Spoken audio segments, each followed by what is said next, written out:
વાત કરવી છે બનાસકાંઠાની, કારણ કે બનાસકાંઠાના વિભાજનનો વિરોધ યથાવત છે। સ્થાનિક સ્તરે શરૂ થયેલો વિવાદ હવે ગાંધીનગર સુધી પહોંચ્યો છે અને નવા જિલ્લામાં સમાવાયેલા કેટલાક તાલુકાનો બનાસકાંઠામાં સમાવેશ કરવાની માંગ જોર પકડી રહી છે।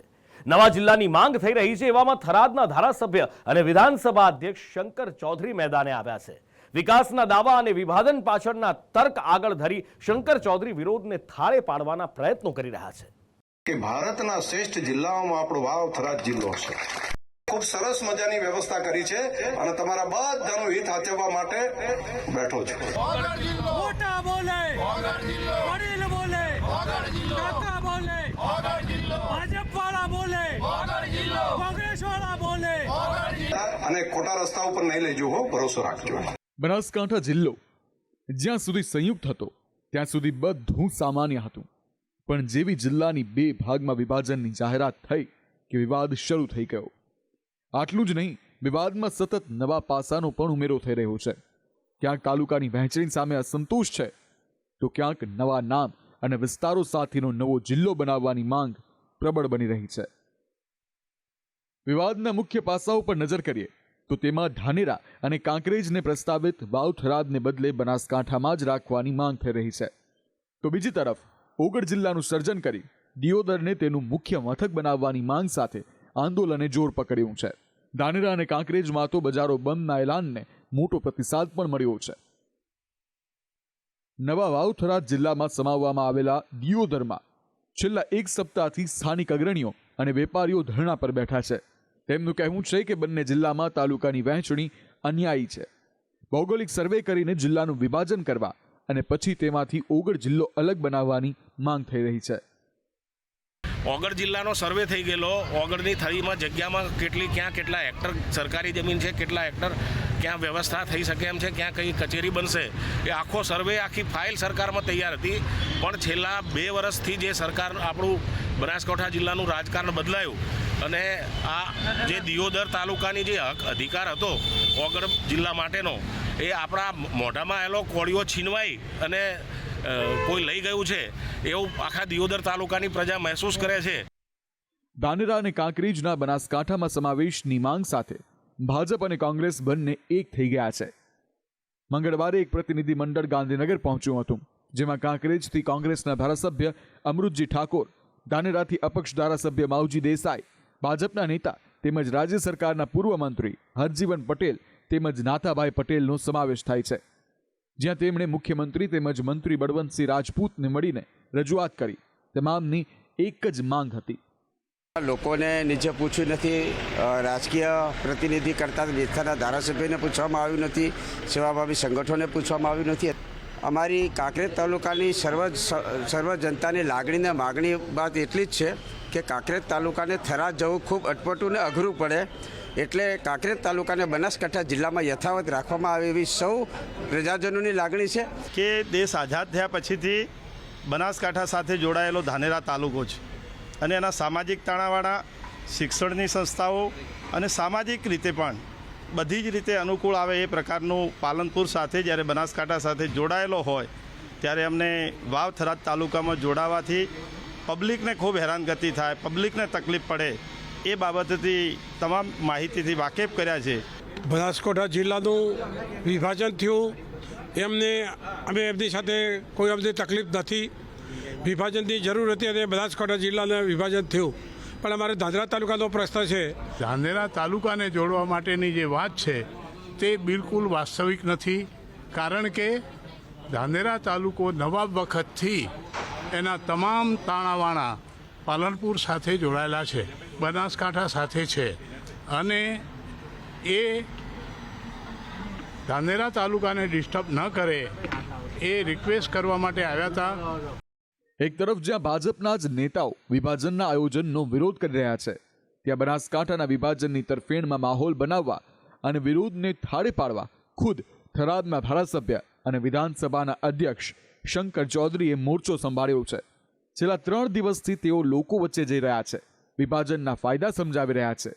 લાખણી અને થરાદ આ બંને બાદ બુધવારે તેઓ દિયોદર પહોંચ્યા હતા, જે વિરોધનું એપિસેન્ટર છે અને જ્યાં ઓગળ જિલ્લો બનાવવાની માંગ સાથે આંદોલન ચાલી રહ્યું છે। દિયોદરના બેસાણા ગામમાં શંકર ચૌધરીનું બહુમાન કરવામાં આવ્યું. આ દરમિયાન તેમણે મંચ પરથી લોકોને આશ્વાસન આપ્યું કે બધું સારું જ થશે, હું બેઠો છું. અને તેમણે વાવ-થરાદનો દેશના શ્રેષ્ઠ જિલ્લાઓમાં સમાવેશ કરવાનો પણ નિર્ધાર કર્યો. કે ભારતના શ્રેષ્ઠ જિલ્લાઓમાં આપણો વાવ-થરાદ જિલ્લો છે. એ આધુનિકતાની સાથે હશે, એ ટેકનોલોજીની સાથે હશે, એ આર્થિક ઉપાર્જન માટેનો જ પણ જિલ્લો હશે, એક સુખ શાંતિ માટે, લો એન્ડ ઓર્ડર માટેનો કાયદો અને વ્યવસ્થા માટેનો હશે. બધાનો હિત હચવાય ને એ રીતની વ્યવસ્થા થઈ છે. તો આ બધું એક ખૂબ સરસ મજાની વ્યવસ્થા કરી છે અને તમારા બધાનું હિત સાચવવા માટે બેઠો છું. એની ચિંતા ના કરતા, બધાનું ધ્યાન રહે, બધાનું પેલું કલ્યાણ થાય અને ખોટા રસ્તા ઉપર નહીં લઈ જવું. ભરોસો રાખજો. એક વખત એવું લાગતું હશે નવું હોય ત્યારે બધા આમ બધા વિચાર કરે, પરંતુ એ તમારા બધાના હિતનો વિચાર હશે, તમારા બધાની નવી પેઢીના કલ્યાણ માટેનો વિચાર હશે. ધાનેરા, કાંકરેજ અને દિયોદરના લોકોની સૌથી મોટી ફરિયાદ એ છે કે તેમને વાવ-થરાદમાં વડા મથક થરાદ સુધી જવા વધુ અંતર કાપવું પડશે. થરાદની સરખામણીમાં પાલનપુર વધુ નજીક છે. જો કે શંકર ચૌધરીએ આ બાબતે પણ સ્પષ્ટતા કરી દીધી. અહીંથી શેખ પાલનપુર જતા એના બધા કરતા આપણને અહીં નજીક પડશે. શેખ પાલનપુર જવું પડે એના કરતા ઘણું નજીક બધાને પડશે. અને બધાની વચ્ચે છે થરાદ તાલુકાનું છેલ્લું ગામ જે છે ખોડા. ખોડાને જેટલું થરાદ થાય એના કરતા દિયોદર તાલુકાના છેલ્લું ગામ અહીંયા વખા છે. વખાને એનાથી નજીક પડે. વખામાંથી આવેલો દિયોદરથી પેલી બાજુ વખા હોય એને ત્યાં જવું હોય તો એને નજીક પડે થરાદ. વખાની ઈસરવાને પણ ત્યાંથી ઈસરવાને નજીક પડે. ત્યાંથી જઈને હું ડુવા છે તો ડુવાને જેટલું દૂર પડે ને એના કરતા વખાની ઈસરવાને નજીક પડશે. બનાસકાંઠાના વિભાજનને સરકાર તરફથી જિલ્લાને 2025ની મોટી ભેટ ગણાવાઈ હતી. જો કે જે રીતે જુદા જુદા મોરચે વિરોધ થઈ રહ્યો છે તેને જોતા જિલ્લાના વિભાજનની રાહ આસાન નથી. સરકાર તરફથી જણાવાયું હતું કે વિભાજનની પ્રક્રિયામાં 1 વર્ષ જેટલો સમય લાગશે. એવામાં 2025નું વર્ષ બનાસકાંઠા માટે નિર્ણાયક બની રહેશે. આ દરમિયાન જોવું એ રહેશે કે કોને શું મળે છે અને કોની કઈ માંગો સંતોષાય છે. બ્યુરો રિપોર્ટ, સંદેશ ન્યૂઝ. અને હવે વાત અમરેલીની, કારણ કે અમરેલીના લેટર કાંડમાં નવા ઘટસ્ફોટ થઈ રહ્યા છે. આમ તો આ લેટર કાંડમાંથી લેટર તો હવે ગાયબ થઈ ગયો છે, પણ પાયલ ગોટી નવા આક્ષેપો કરી ખળભળાટ મચાવી રહી છે. મેડિકલ ચેકઅપ કરાવવાનો ઇનકાર કર્યા બાદ પાયલે પોલીસ સામે નવો મોરચો ખોલ્યો છે. અને આ દરમિયાન આજનો ઘટનાક્રમ પણ જાણવા જેવો છે, ખૂબ રસપ્રદ છે. મારી જે ઇજ્જત અને આબરૂનો વરઘોડો કાઢ્યો છે એમાં જે મારી હારે જેણે ખરાબ વર્તન કર્યું છે કે મને ટોર્ચર કર્યું છે કે મને મારી છે એના પ્રત્યે જે લોકોનો પોલીસ વડે. અમરેલીના બોગસ લેટર કાંડમાં પાસા સતત બદલાઈ રહ્યા છે. પાયલ ગોટીની ધરપકડમાં પાટીદારના એંગલથી શરૂ થયેલો વિવાદ હવે પાયલ પર પોલીસના કથિત અત્યાચાર સુધી પહોંચી ગયો છે. જામીન પર જેલ મુક્તિ બાદ પાયલે એવો દાવો કર્યો કે કસ્ટડીમાં તેમને પોલીસ દ્વારા દંડા વડે મારવામાં આવ્યો હતો. મારી જે ઇજ્જત અને આબરૂનો વરઘોડો કાઢ્યો છે એમાં જે મારી હારે જેણે ખરાબ વર્તન કર્યું છે કે મને ટોર્ચર કર્યું છે કે મને મારી છે એના પ્રત્યે જે લોકોનો પોલીસ વડે. તમે કોર્ટમાં ફરિયાદ કરી છે? તમને કોર્ટે પૂછ્યું હોય કે કોઈ? પાયલના દાવાથી ખળભળાટ મચી ગયો. ફરી રાજકારણ ગરમાઈ ગયું. હવે મામલો ફક્ત ધરપકડ અને પાટીદાર પૂરતો મર્યાદિત ન રહેતા રાજ્યવ્યાપી બની ગયો. એક યુવતી પર કથિત અત્યાચાર બદલ પોલીસ પર સવાલ ઉઠ્યા. આક્ષેપોની ગંભીરતાને જોતા ડીવાયએસપી, પીઆઈ અને પીએસઆઈની એક તપાસ કમિટીની રચના કરવામાં આવી. આક્ષેપોમાં તપાસ માટે મેડિકલ તપાસ કરવા એક ટીમ મંગળવારે પાયલના ઘરે પહોંચી હતી. જો કે પાયલે રાત્રે મેડિકલ ચેકઅપ કરાવવાથી ઇનકાર કરી દીધો. પોલીસે પાયલ અને તેમના પરિજનોને સમજાવતા તેઓ સવારે ચેકઅપ માટે તૈયાર થયા. આ સાથે જ એક નાટકીય ઘટનાક્રમ સર્જાયો. પાયલને મેડિકલ ચેકઅપ માટે બુધવારે સવારે અમરેલી સિવિલમાં બોલાવવામાં આવ્યા હતા. જો કે સાંજ સુધી તેઓ સિવિલ ન પહોંચ્યા. સાંજના સમયે તેઓ અચાનક સામે આવ્યા અને સિવિલની જગ્યાએ પોતાના વકીલ સાથે અમરેલી એસપીની કચેરીએ પહોંચી ગયા. આ દરમિયાન કોંગ્રેસના નેતા જેનીબેન ઠુમ્મર પણ તેમની સાથે હતા. અને એ દરમિયાન જે વકીલે દાવો કર્યો તેનાથી સમગ્ર મામલે વધુ એક વળાંક આવ્યો. વકીલે પોલીસની તપાસ કમિટી સામે જ સવાલ ઉઠાવ્યા. સાથે જ પાયલના મેડિકલ ચેકઅપ સામે પણ વાંધો ઉઠાવ્યો. તેમણે માંગ કરી કે ડીવાયએસપી કક્ષાના અધિકારીની હાજરીમાં પાયલનું મેડિકલ ચેકઅપ કરાય. વકીલે આક્ષેપ કર્યો કે આ સમગ્ર કાંડમાં એસઆઈટીના અધિકારીઓ જ સંડોવાયેલા છે. ઘટનાની તપાસ આઈજી કક્ષાના અધિકારીઓને સોંપવાની માંગ કરતા તેમણે હાઈકોર્ટમાં જવાની પણ તૈયારી દેખાડી. પોલીસ અધિક્ષકના હાથ નીચે કામ કરતા ડીવાયએસપી ને પોલીસ કર્મચારીઓની સીટ નિમીને જે ન્યાયપ્રિયતા છે તેમાં અમને કોઈ વિશ્વાસ નથી, એની નિષ્પક્ષતામાં વિશ્વાસ નથી, એટલે સીટ દ્વારા થતા મેડિકલ એક્ઝામિનેશનમાં પણ અમને વિશ્વાસ નથી. મેડિકલ એવિડન્સમાં 10 દિવસ પછી કશું નીકળે નહીં અને પોલીસ જાણે છે કે મેડિકલ એવિડન્સમાં કશું નહીં નીકળે, એટલે સીટનો રિપોર્ટ છે એનું પરિણામ અમને અત્યારે ખબર છે, તો એમાં ભાગીદારી થઈ અને પોતાની જાતને છેતરવાનું કામ આ દીકરી કરવા માંગતી નથી. પાયલે જ્યાં પોલીસ પર માર મારવાનો આક્ષેપ કર્યો હતો, ત્યાં પોલીસને નોંધાયેલા ગુનાની સામે આવેલી નકલમાં તેનાથી વિરુદ્ધ દાવો કરાયો છે. પોલીસના દસ્તાવેજનું માનીએ તો પાયલે કોર્ટમાં નિવેદન આપ્યું હતું કે પોલીસે કસ્ટડીમાં તેમને માર નથી માર્યો. આટલું જ નહીં, પાયલની ધરપકડ રાત્રે નહીં પણ દિવસના સમયે કરવામાં આવી હોવાનું પણ આ ફરિયાદમાં જણાવાયું છે, જેને જોતા પાયલના આક્ષેપો પર સવાલ ઉઠ્યા છે. પાયલે મેડિકલ તપાસ કરાવવાનો ઇનકાર કરી દેતા હવે તેમના આક્ષેપો કેવી રીતે સાબિત થશે તે અંગે પણ સવાલ ઉઠી રહ્યા છે. હવે કેટલીક સામાન્ય પ્રક્રિયાઓ છે કે ભાઈ મેડિકલ ચેકઅપ કરવાનું હોય જો કોઈ આક્ષેપ કર્યો હોય તો. હવે એમાં પણ રોડા એટલા માટે નાખવામાં આવે છે કે કોંગ્રેસ એવું ઈચ્છે છે કે આ મુદ્દો વધુ ને વધુ લંબાય. આ દરમિયાન રાજકારણમાં નવેસરથી ભડકો થયો છે. કોંગ્રેસે વિરોધનો નવો મોરચો ખોલી દીધો. અમરેલીના રાજકમલ ચોકમાં કોંગ્રેસે ચર્ચાનો ચોરો ગોઠવી દીધો. ભાજપના નેતાઓને ચર્ચા કરવાનો પડકાર ફેંકી મોટી સંખ્યામાં કોંગ્રેસના નેતાઓ પંડાલમાં હાજર રહ્યા, જેમાં પરેશ દાનાણી, પ્રતાપ દુધાત અને વીરજી ઠુમ્મર સૌથી આગળ હતા. પંડાલમાં કોંગ્રેસના નેતાઓ હતા અને પંડાલની બહાર સ્થાનિકો. મામલાની ગંભીરતાને જોતા પંડાલની બહાર પોલીસ ગોઠવી દેવામાં આવી. એક ડુપ્લિકેટ પત્રિકાના કારણે બનેલો આ કાંડમાં કોણ કોણ સામેલ છે, કોણ કોણ જવાબદાર છે, અને ચર્ચાનો સોરો એટલા માટે નામ આપ્યું છે કે રાજકીય રંગ આપ્યા વગર અમારા જનપ્રતિનિધિ ઉપર જે આરોપો લાગ્યા છે, ખનીજ ચોરીના આરોપ લાગ્યા છે, દારૂના અડ્ડા હકાવવાના આરોપ લાગ્યા છે, પોલીસની સાથે ભાગીદારીના આરોપ લાગ્યા છે, તો ખુલ્લા મંચ ઉપર આવો, આપણે એક એક વાત ઉપર પરેશભાઈના નેતૃત્વમાં આપણે ખુલાસા કરીએ, અને જો આ દીકરી નિર્દોષ હોય તો તમે સપટી વગાડતા જે કામ કરી રહ્યા છો પોલીસને સસ્પેન્ડ કરો એની માગણી સાથે અહીંયા બેઠા છીએ. અહીં એ ઉલ્લેખનીય છે કે પાયલની ધરપકડ અને પાટીદારના મુદ્દે વિરોધમાં કોંગ્રેસની ભૂમિકા સૌથી મોટી રહી છે. પાયલ ગોટી જામીન પર જેલમાંથી બહાર આવ્યા ત્યારે તેમની સાથે કોંગ્રેસના નેતા જેનીબેન ઠુમ્મર હતા. પાયલે પત્રકારો સમક્ષ જે બે શબ્દોમાં પ્રતિક્રિયા આપી હતી તે શબ્દો પહેલા જેનીબેન ઠુમ્મર જ બોલ્યા હતા. સત્યમેવ જયતે, સત્યમેવ જયતે, સત્યમેવ જયતે. આ બાબતને જોતા જાણકારો કોંગ્રેસની ભૂમિકા સામે પણ સવાલ ઉઠાવી રહ્યા છે. મોટો સવાલ એ થઈ રહ્યો છે કે શું કોંગ્રેસ આ કિસ્સા થકી અમરેલીમાં પોતાને ફરી ઊભી કરવાનો પ્રયાસ કરી રહી છે કે પછી શું છે? પાયલ ગોટી પોતે આ કેસમાં ક્યાં છે, કેવી રીતે છે, એ કામ પોલીસે તપાસ કરવાનું છે, એ કામ પણ થઈ રહ્યું છે. અને એવા વખતે કોંગ્રેસના લોકો જે રીતે એને એક તુમુલ યુદ્ધ કે ભાઈ ચોકમાં જાહેરમાં આવો, આપણે વાતો કરીએ અને ભાજપને પડકાર ફેંકવો કે એમના ધારાસભ્ય આવી જાય છે, તો મને એવું લાગે છે કે ક્યાંક ને ક્યાંક કોઈ પીડિત વ્યક્તિ જે હોય છે ને આવી ઘટનાઓમાં, એ પોતે પણ કોઈનું મોરું બની જતા હોય છે. અને પાયલ ગોટી જેવી યુવતી કે જેની આખી કેરિયર હજુ બાકી છે અને જે એમ કહે છે કે એમને પટ્ટે પટ્ટેથી મારવામાં આવે છે, આ મારવામાં આવી છે પોલીસ દ્વારા, તો ચોક્કસપણે એની ઇન્ક્વાયરી થવી જ જોઈએ. અમરેલીનો આ એવો કિસ્સો છે જેમાં વિપક્ષ કોંગ્રેસ અને આપની સાથે ખુદ ભાજપના અગ્રણી નેતાઓ પણ વિરોધમાં જોડાયા છે. વિપક્ષે જ્યાં પોલીસ અને સત્તા પક્ષના કેટલાક નેતાઓ સામે સવાલ ઉઠાવ્યા છે, ત્યાં અમરેલીના પૂર્વ સાંસદ નારણ કાછડિયા પણ તેમાંથી બાકાત નથી રહ્યા. પાયલ નામની દીકરી, એમના ઉપર જે આક્ષેપો થયા ને એમની જે ધરપકડ થઈ, રાત્રે 12 વાગે પોલીસે એમની ધરપકડ કરી, એમના ઘેર જઈ,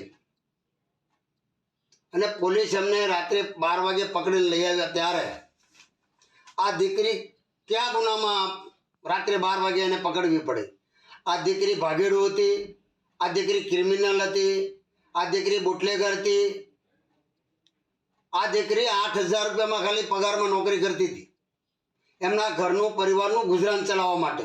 આ પોલીસ કયો આ સાબિત કરવા માંગતી હતી અને કોને રાજી રાખવા રાખતી હતી? પોલીસ કોને રાજી રાખવા માટે આ કરતી હતી? દીકરી કહે છે કે મને સુવડાવીને પટ્ટા મારવામાં આવ્યા છે.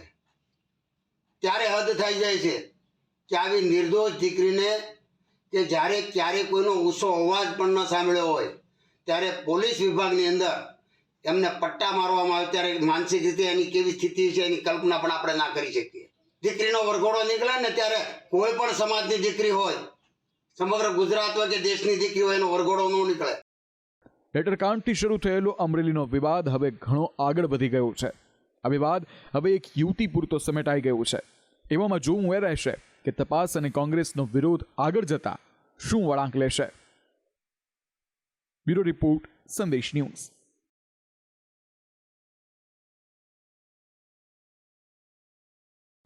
માર્કેટિંગ યાર્ડમાં જણસીઓની જ્યાં ધૂમ આવક થઈ રહી છે, રવિ પાકના વાવેતર વચ્ચે ખરીફ પાક યાર્ડમાં ઠલવાઈ રહ્યો છે અને આ બધા વચ્ચે એવું લાગી રહ્યું છે કે જાણે કપાસ અને મગફળીના ખેડૂતોની માઠી બેઠી છે.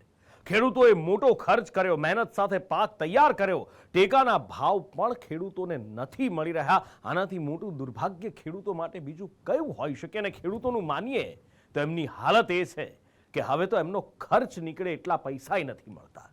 માર્કેટિંગ યાર્ડમાં મગફળી અને કપાસનો જે જથ્થો ખડકાયેલો છે તે વેપારીઓ માટે ખરીદ અને વેચાણ માટેની જણસ માત્ર છે, પણ ખેડૂતો માટે તે એક સિઝનની મહેનત છે. આ જણસીને બજારમાં ઉતારવા માટે ખેડૂતોએ મોટો ખર્ચ કર્યો, લોહી પરસેવો રેડીને વાવણીથી લઈને કાપણી સુધી મહેનત કરી. ખેડૂતોને આશા હતી કે ભાવ સારા મળશે, ટેકાના ભાવ પણ જાહેર કરાયા. જો કે ખેડૂતોની આશા ઠગારી નીવડી. તેમને ના તો કપાસના ભાવ ટેકાના ભાવે મળ્યા કે ના તો મગફળીના, અને ખેડૂતોનો રોષ ભભૂકી ઉઠ્યો. આ દ્રશ્યો અમરેલીના બાબરા એપીએમસીના છે, જ્યાં મગફળીના પૂરતા ભાવ ન મળતા ખેડૂતોએ ઉગ્ર વિરોધ કર્યો. ખેડૂતોનો આક્ષેપ છે કે 40 મણના ઉતારા સામે ટેકાના ભાવ 1300 રૂપિયા છે. જો કે તેઓ જ્યારે યાર્ડમાં જણસી વેચે છે ત્યારે તેમને 48 મણના ઉતારા સામે માત્ર 1032 રૂપિયા મળે છે. ખેડૂતોનો ભાવ 1356 રૂપિયા છે અને 20 નંબર ઊંચામાં ઊંચી માંડવી કહેવાય. થોડીક પલ્લેલી છે પણ અંદર બિયાનું પ્રમાણ સારું છે. ખેડૂતોને 1035 ભાવ મળ્યા, તો મને લગભગ 300 રૂપિયા મણની ખેડૂતોને ખોટ છે. ખેડૂતોને મગફળીના મળતા ઓછા ભાવ અંગે માર્કેટિંગ યાર્ડનું પોતાનું કારણ છે. યાર્ડના સેક્રેટરીનું કહેવું છે કે ખેડૂતની મગફળી પલળી ગયેલી હતી, એટલા માટે તેના ઓછા ભાવ મળ્યા. તો આ તરફ રાજકોટના જેતપુર એપીએમસીમાં કપાસ વેચવા આવેલા ખેડૂતોને રડવાનો વારો આવ્યો છે. ગયા વર્ષે ખેડૂતોને કપાસના સારા ભાવ મળતા આ વર્ષે મોટા પાયે ઉત્પાદન કર્યું હતું. જો કે માવઠા અને જીવાતને કારણે કપાસના પાકને ભારે નુકસાન થયું, જેને કારણે ઉત્પાદન ઘટીને અડધું થઈ ગયું. વીઘે 30 થી 35 મણની જગ્યાએ ફક્ત 18 મણ કપાસનું જ ઉત્પાદન થયું. આ સ્થિતિમાં ખેડૂતોને આશા હતી કે તેમને ભાવ સારા મળશે, જો કે આમ ન થયું. ગયા વર્ષના બમ્પર ઉત્પાદનમાં જ્યાં ખેડૂતોને કપાસના 1600 થી 1700 રૂપિયા સુધી મળ્યા હતા, ત્યાં આ વખતે તેની સામે ફક્ત 1400 રૂપિયા જ મળ્યા. ખેડૂતોનું માનીએ તો આ ભાવમાં તેમનો ખર્ચ પણ નીકળી શકે તેમ નથી. તેમને હવે કપાસની ખેતી કરવા બદલ પસ્તાવો થઈ રહ્યો છે. કપા લઈને આવ્યો છે, આ ભાવમાં કપા પોહાય નહીં. 1466 રૂપિયા ભાવ આવ્યો. આમાં છોકરા રોટલા વગેરે રહી જાય એવું છે સાહેબ. આમાં જો સરકાર કંઈક કરે ને તો થાય, બાકીને ખેડૂતનો તો મરો જ છે. જીવવું કેમ આમાં માણસોને, જીવવું કેમ? તમે વિચાર કરો, વીઘે 15,000-17,000 ખર્ચ થાય. એમાં છોકરા સાય વગેરેના રહે છે. આમાં સરકાર કંઈક કરે તો થાય, બાકી કાંઈ થાય એવું છે નહીં. કપાસના 1400 થી 1450 રૂપિયા જેવું મળે છે. પહેલાં બહુ સારા ભાવ મળતા હતા. હવે કપાસનું બજાર ડીમ થતી રીપે છે, ઉત્પાદન નબળું રહે છે. પછી હવે તો એવું લાગે કપાસ વાવવાનું જ બંધ કરવું પડશે. વીઘે 9 થી 10,000 જેવો ખર્ચો થાય. ઉત્પાદન આ વર્ષે તો 10-12,000 કે 13,000 ઉત્પાદન થશે વીઘે. આટલું ઓછું હોય તેમ આંતરરાષ્ટ્રીય બજારોમાં પણ કપાસના ભાવ ઘટી ગયા છે. બાંગ્લાદેશની રાજકીય અસ્થિરતા વચ્ચે કપાસની નિકાસમાં મોટા પાયે ઘટાડો થયો છે, જેને કારણે પણ ખેડૂતોને સારા ભાવ નથી મળી રહ્યા. કપાસના વાવેતરમાં ગુજરાત દેશમાં બીજા નંબરે છે, જ્યારે ઉત્પાદનમાં પ્રથમ નંબરે છે. ચાલુ વર્ષે કપાસનું વાવેતર ગુજરાતની અંદર 23.42 લાખ હેક્ટરમાં થયું હતું. તેમાં રાજકોટ જિલ્લાની અંદર 1.81 લાખ હેક્ટરમાં વાવેતર થયું હતું. ખેડૂતોને અત્યારે કપાસનો ભાવ અત્યારે જેતપુરની આ એપીએમસીની અંદર લગભગ 1400 થી 1460 સુધીનો ભાવ મળ્યો છે. ત્યારે ખેડૂતોને કપાસના ખર્ચમાં લગભગ 2000 જેટલો ભાવ મળવો જોઈએ. ખેડૂતોને ખર્ચ એક વીઘા વાવેતરની અંદર 10 થી 15,000 છે, તેની સામે ભાવ નથી મળતો. આંતરરાષ્ટ્રીય બજારમાં કપાસની ડિમાન્ડ ઘટી ગઈ છે.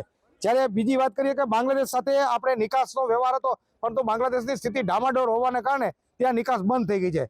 આ વર્ષે રાજ્યમાં 23.92 લાખ હેક્ટરમાં કપાસનું વાવેતર કરાયું હતું, જે ગત વર્ષની સરખામણીએ 2,91,000 હેક્ટર જેટલું ઓછું હતું.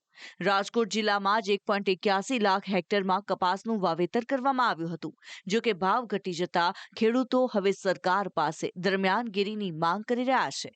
હવે જોવું એ રહેશે કે સરકાર ખેડૂતોની વાત સાંભળે છે કે નહીં. બ્યુરો રિપોર્ટ, સંદેશ ન્યૂઝ.